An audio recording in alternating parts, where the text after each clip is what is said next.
The silence of space was broken only by the frantic rasp of Mark's breath inside his helmet. Each inhale and exhale echoed in his ears, a constant reminder of his fragile existence in the vast, empty void. One moment he had been securing a loose panel on the International Space Station, focused on the task at hand, feeling the familiar rhythm of his work. The next he was tumbling away, his tether severed by a stray piece of debris. The sudden jolt had sent him spinning, disoriented and helpless. He watched in horror as the station, bathed in the eerie glow of Earthrise, shrunk into the distance. The once comforting sight of Earth now seemed like a distant dream, unreachable and indifferent. Adrenaline surged through him, but panic was a luxury he couldn't afford. He forced himself to focus, to think clearly despite the terror gnawing at the edges of his mind. His gaze darted to the emergency oxygen pack on his chest, its reassuring green light now a mocking beacon of what could have been. 5 minutes, 5 precious minutes. That's all the oxygen he had left. The gauge showed the levels dropping steadily, each second ticking away like a countdown to his doom. 5 minutes to contemplate the cold, unforgiving embrace of the cosmos. 5 minutes to find a way back or to accept his fate. The vastness of space seemed to close in on him, a silent scream echoing in his mind. The first thing that hit him wasn't the cold, as many might expect, but a strange tingling sensation all over his skin.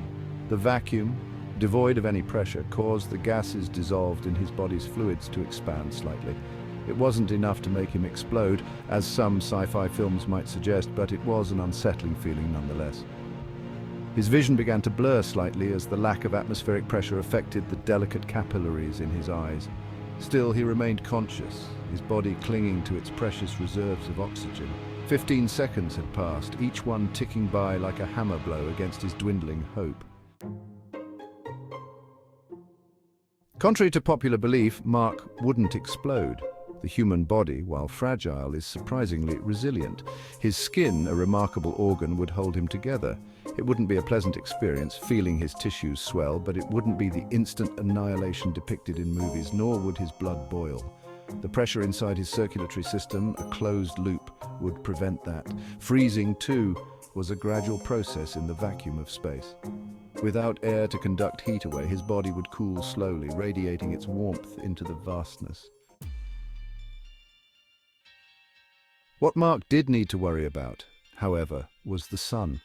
The sun, a blazing ball of fire, was both a source of life and a potential harbinger of death in the vast expanse of space. Here, unfiltered by Earth's protective atmosphere, the sun's rays were a lethal torrent of radiation. Without the ozone layer to shield him, the intensity of the sun's ultraviolet rays was magnified exponentially.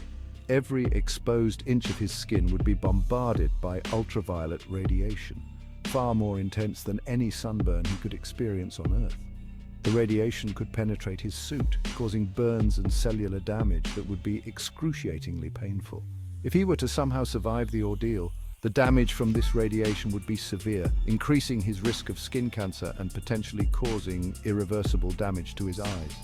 The irony was agonizing. The very light that sustained life on Earth was now a deadly force.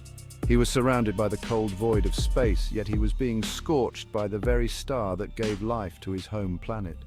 The juxtaposition of freezing darkness and searing light was a cruel reminder of the harsh realities of space exploration. As the seconds ticked by, a strange sense of calm washed over Mark. He was a tiny island of life, adrift in a sea of cosmic indifference. His breaths grew shallower, his movements sluggish, as his oxygen-starved brain struggled to function. He knew the end was near, but there was a certain serenity in accepting the inevitable. He closed his eyes, picturing his family, his friends, the life he had lived, and the future he wouldn't get to see. His last conscious thought, before darkness finally claimed him, was a simple one. I should have checked that tether twice. Mark's story, though fictional, serves as a stark reminder of the unforgiving nature of space. It underscores the vital importance of the suits that astronauts wear, suits that are not mere clothing but miniature spaceships themselves, providing breathable air, regulating temperature, and shielding against the sun's harmful radiation. His tragic end also highlights the need for constant vigilance, for meticulous safety checks, for a healthy respect for the dangers inherent in pushing the boundaries of human exploration. As we venture further into the cosmos, establishing outposts on the Moon is just the beginning of our journey.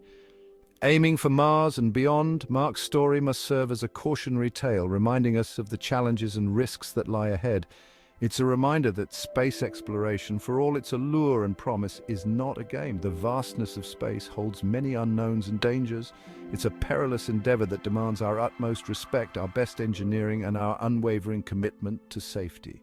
Every mission requires meticulous planning and execution. For every astronaut who ventures out into the black, they carry with them the hopes and dreams of humanity. They are our ambassadors to the stars.